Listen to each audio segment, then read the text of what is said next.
Hello everyone, welcome to the Vile Necromancer channel. I am the Vile Necromancer. Welcome to the lair. We're back down. We're not in the ruins. We're in the lair. We're in the depths of it. Today we're talking about character creation, specifically character ability scores. We're going to talk about what they mean, why we roll them, and why they're important to your character. Well, we'll start with what are we rolling for? What ability scores for what system? What system are we rolling for? Advanced Dungeons and Dragons, the king of them all, the first edition, to be rivaled by AD&D, but I played Advanced first, so we're gonna go with first as my favorite. But 3 dice, maybe a 4th, is what you're gonna need. And you're gonna need a note card and a pencil. So, wield yourself with the dice of power. And let's begin. Obviously, you're gonna roll. There's 4 methods listed out in the Dungeon Master's Guide, which when we get to how to DM and how to choose these, I will talk about choosing these methods. But for now, we're going with the assumption that you're using 4d6, drop the lowest. That's the method. That's method 1 that your Dungeon Master used. So you would take your dice, you would roll them, and you would remove the lowest, one of the lowest. So this would leave me with a 10. But I actually did this my homebrew way, which is you roll 6 stats 18 times. So you roll 6, 6, and then another column of 6, and you take the highest. That's what you do for your first character, and then I think it's the method 2, which is the one where you roll just 12 times in order, and you just take those stats. So I actually rolled up a character with a strength of 11, an intelligence of 17, a wisdom of 15, a dexterity of 10, and a constitution of 9, and a charisma of 13, and a looks stat, which I only have you roll once. It's 12. Not bad. It's I made a human magic user with it. But with that out of the way, we're gonna dive into where did I put these? Am I just keeping them on the note card? No, you're getting a character sheet. Now, you're getting a character sheet from either, depending on what system you're using, because this is the same character creation methods. You could use this for Osric, or any first edition retro clone, really. But I'm just using the Player's Handbook, so we're going to talk about like the Player's Handbook methods. But you're getting the character sheet you need for whatever game system you're running. Osric is obviously more compatible as a first edition game, so either get the Osric character sheet or get the Mad Irishman character records, like the ones that are like Magic User, Fighter, Ranger, Paladin, those ones. Or you can go on Dragon's Foot and get, I think they're called the Kerry Kellogg's, the PHB versions, because when you click them, you get a zip file of all of the demi-humans, and it already is statted out on the back what your racial ability scores are, or what your racial abilities are, so you don't have to write them out by hand. That's actually really nice. But for my games, we use the Mad Irishman records. So I rolled these stats, and I put them on my character sheet. So what do I need to know about these? Well, starting on page 9 of the Player's Handbook, you're going to find the strength stat. So you're going to start writing out, you're going to put in like the box or the liner, wherever on the character sheet you can put your strength stat, you're going to put it there. Then you're going to go to page 9 of the Player's Handbook, or whatever page it is on for Osric, I'm not sure. I'm under the assumption you're using the actual Player's Handbook, which you can pick up on Drive-Thru RPG. It is carried by Wizards of the Coast, but if you can legally get a PDF of first edition, just get it. First edition means too much to the community of the people who play it. We need more people to play it. That it might mean shilling out a couple of dollars to Wizards of the Coast. But you know, it's what it is. So begin with strength. I'm going to go through these. Strength. On a 5, you can only play a magic user. Now, each little section on the thing, you're going to find a box up top here, and it's going to tell you like stat requirements. So, I did play a magic user even though I had a strength of 11, but here or lower, the character can only be a magic user if you have a 5. At a 6, that's a minimum strength for a gnome, a half orc, or a halfling. An 8 is the minimum strength for a dwarf. A 9 is the minimum strength for a fighter character. The 12 is the minimum strength for an assassin or paladin. 13 is the minimum strength for a ranger character. 14 is the maximum strength possible for a female halfling character. So note if you're going to play a male or a female. I homebrewed it so that I think we just use the male stats for everything, even if you play a female, because I don't remember why I did that. But anyways, I was on 14. 15, maximum strength possible for a female gnome character, and the minimum strength for a monk character. 6 is the maximum strength possible for a female elf character. 17 is the maximum strength possible for a female dwarf or female half-elf or a male halfling character.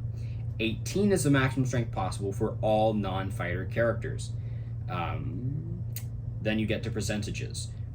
18, between 0 and 50%, is maximum strength possible for a female human or a male gnome character.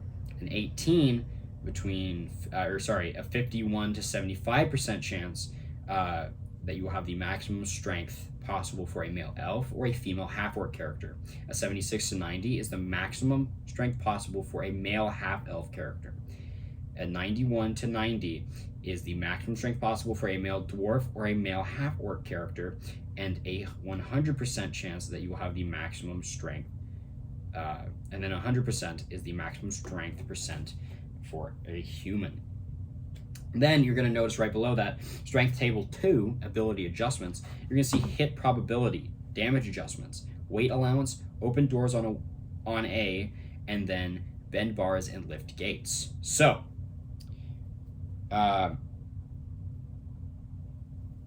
this is what we're going to look at. So the hit probability is what you would add to your d20 rolls for combat. Your damage adjustment is whatever you add to your damage dice. You would notice that behind every melee weapon, not ranged weapon, just your melee ones, or strength weapons. Your weight allowance is what you add to your encumbrance. Your open doors is what you need to roll on a d6. So if I had a strength of 16, I'd need to roll a 1 or a 3, or 1 through 3, sorry. And I got a 4, so I would not have been able to on that try, but I got a 3, so I'd be able to open it on the second try. And then with that same 16, I would have a 10% chance, so I would roll my percentile dice. And if I get a 10 or lower, I got 26, so I did not open the door. I did not bend the bar or lift the gate.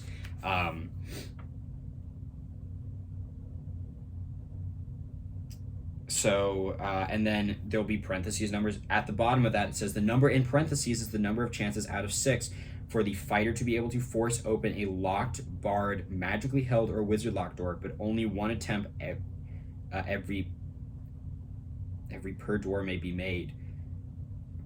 But only one attempt per door may be made, and if it is failed, no further attempts can succeed.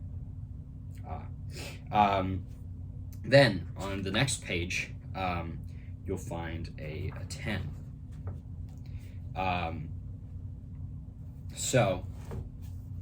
A 10 is page 10. Sorry, 10 is going to be the page. You'll find the intelligence table. You'll find the possible number of additional languages. This is incredibly important for all characters who are wanting to not just hack and slash their way through dungeon and parlay with creatures. So that's why intelligence is not a dump stat, folks. Neither is charisma. You're going to actually have to figure out, okay, these stats are important. All of them are important. Where am I putting them? So, we're going to look here. 4, minimum intelligence for a half-elf character. 5, hero or lower, the character can only be a fighter. 6 is the minimum intelligence for a halfling character.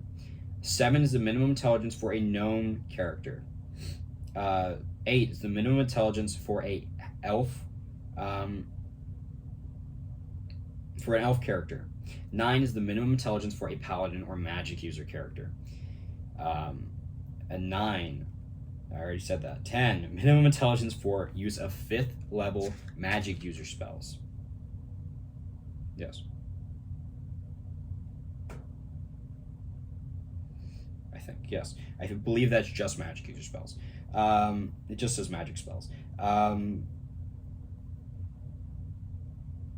then at 11, minimum intelligence for an assassin character. And assassins are smart. 12, minimum intelligence for use of 6th level magic spells. 13, minimum intelligence for a ranger character. You got to be able to track. 14, minimum intelligence for use of 7th level magic spells. 15 is the minimum intelligence for an illusionist character. 16 is the minimum intelligence for use of 8th level magic spells. Maximum intelligence for a half-orc character is 17, and 18 is the minimum intelligence for use of 9th level magic spells. And then, of course, you have your add languages with starting at 8 with a 1 and a 18, which is 7. And then below that, you'll find intelligence table 2, which is for magic users. You'll find the percent chance listed to know a spell, the minimum number of spells per level, and then the maximum number of spells per level. That's basically telling you when you start with 4 known spells as a magic user, which is, if you're a magic user, not an illusionist, it's read magic and then 4 off a chart. Otherwise, I just do it off, it's just 4 off that chart. And then when you acquire new spells, you would roll and you would add that going up until you reach your minimum of no spells, and then you would have your maximum number of spells would be the amount that you are able to go up to, the amount of spells you know in total. Then you'll find wisdom. Wisdom is important for magical attack adjustments, because if you're trying to use magic or if you're swinging with a sword that is magical, I allow you to add the magical attack bonus or attack adjustment. Wisdom, in fact, it says this: wisdom is a composite term for the character's enlightenment, judgment, willpower, and to a certain extent, intuitiveness. It has a certain effect on saving throws against some magical attack modes. It is of utmost importance to clerics, their major characteristic, and those with wisdom of 16 or greater add 10% to earned experience. Further, actually, the prime requisite for each stat, you add 10% to experience.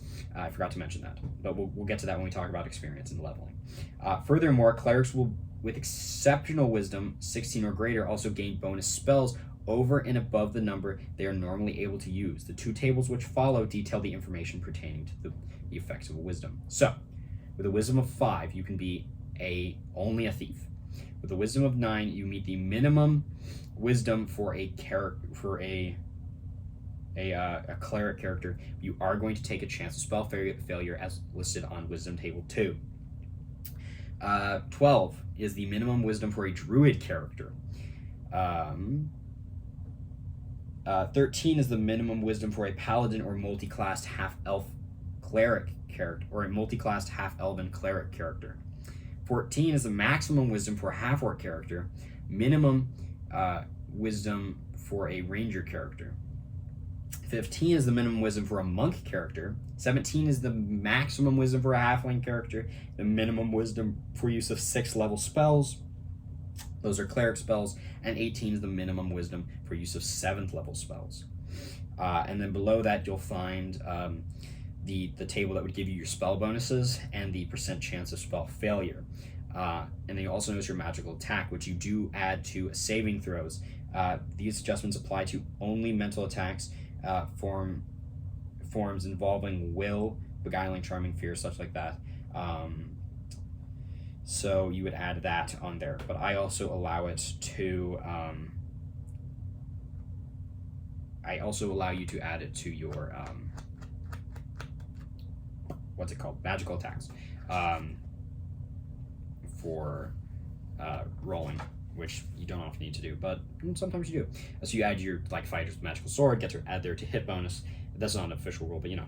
Anyways, I just skipped over dexterity. My bad. Dexterity. With a 5, hero lower, the character can only be a cleric. And this also gives you your reaction, attack adjustment, and defense adjustment. Reaction and attack and missile attacks adjustments are for reacting in combat, or firing missiles. So it can also be important it's also important to have a high dexterity and not a low one as your defensive adjustment. If you are not dexterous, you are easier to hit. So with a 5, hero lower, the character can only be a cleric. With the 6 is the minimum dexterity for a half elf or magic user character. 7 is the minimum dexterity for an elf character. 8 is the minimum dexterity for a halfling character. 9 is the minimum dexterity for a thief character. 12 is the minimum dexterity for a halfling character.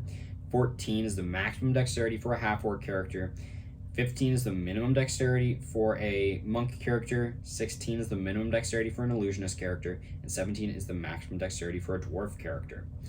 On Dexterity Table 2, you're going to find the adjustment for thieves. And you will add these adjustments. So these are your dex adjustments.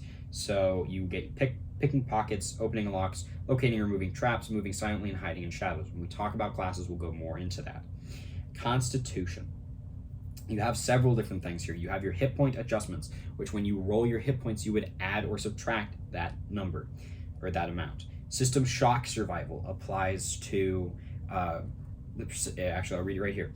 System shock survival states the percentage chance the character has of surviving the following forms of magical attacks or simple applications of magic: aging, petrification, including flesh to stone spells, polymorph, any object, polymorph, others, examples, the wicked necromancer polymorphs others, his hirelings, into a giant rock. With the rather foolish agreement of the changee, the hireling must make a saving throw based on his constitution score using the table above. Assuming he survives a further saving throw, he would have to a saving throw based on his constitution score using the table above.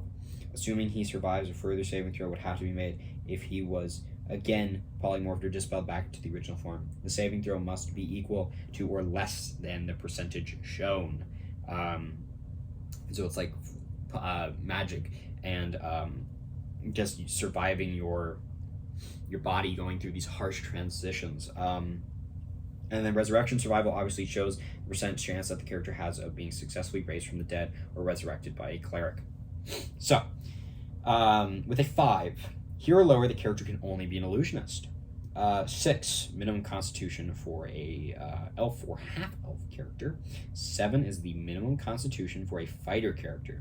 8 is the minimum constitution for a gnome character. 8 is the minimum constitution for a paladin character. 10 is the minimum constitution for a halfling character. 11 is the minimum constitution for a monk character.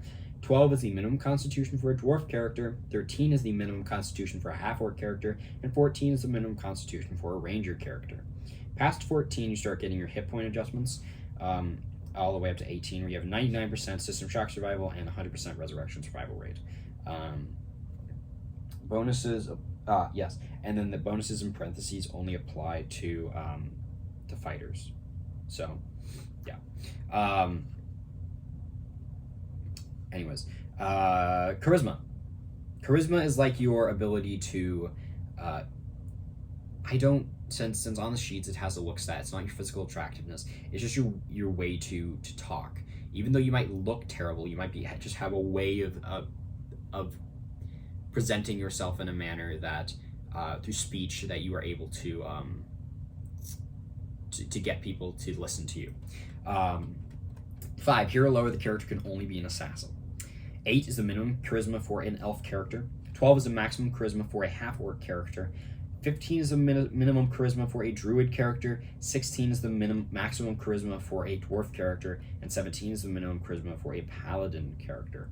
And then we start getting into racial limitations, which actually is going to be the next episode. We're going to go over races and different things like that.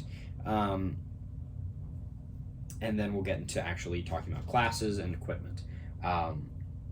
So that is going to be it for today's episode on stats. I hope you found this video to be somewhat useful. I did not talk about the charisma stat. There are a couple different things. There's loyalty base, reaction adjustments, and maximum henchman.